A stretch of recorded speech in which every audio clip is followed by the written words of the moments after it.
America, how you doing? Today I want to talk to you guys about why slow cardio is a dying art. So forever, we have recommended that people do, 3 to 5 days, 45 minutes of slow cardio to stay in good health, and that's no longer relevant. It's highly ineffective. To me, it's a waste of time in the gym.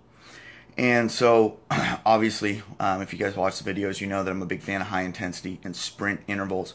And I'm going to explain to you guys some of the benefits of sprints and why we're actually even training marathon and distance runners with sprints now instead of, long 7-mile jogs.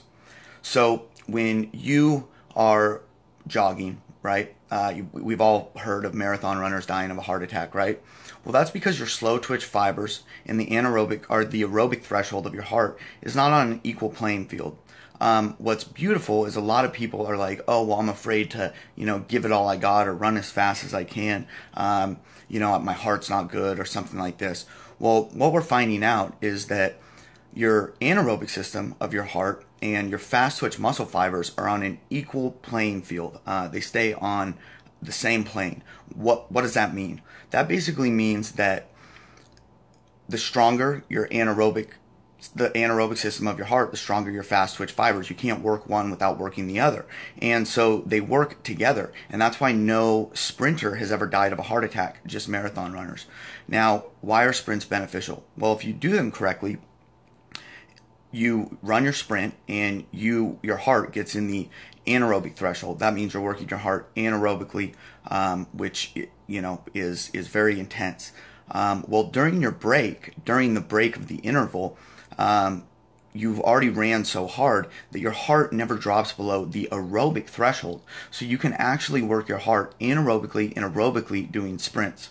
Now, why else is a benefit? Did you guys know that our fast twitch muscle fibers are responsible for 50% of the body's muscle fibers, up to 50% of the body's muscle fibers?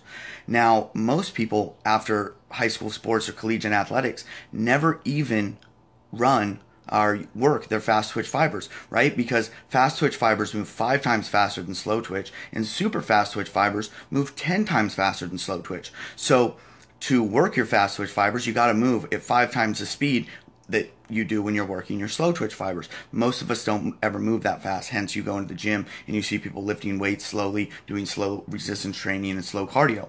So doing the sprint program, you effectively work your slow twitch, fast twitch, and super fast twitch muscle fibers. Your anaerobic threshold of your heart and the aerobic threshold of your heart in a 20-minute workout. So you're able to hit all spectrums, not to mention that you can mimic HGH injections doing these correctly, increasing your HGH levels by 771%. Now, the average person holds a backstore of 0.4 to 1 gram of HGH, right?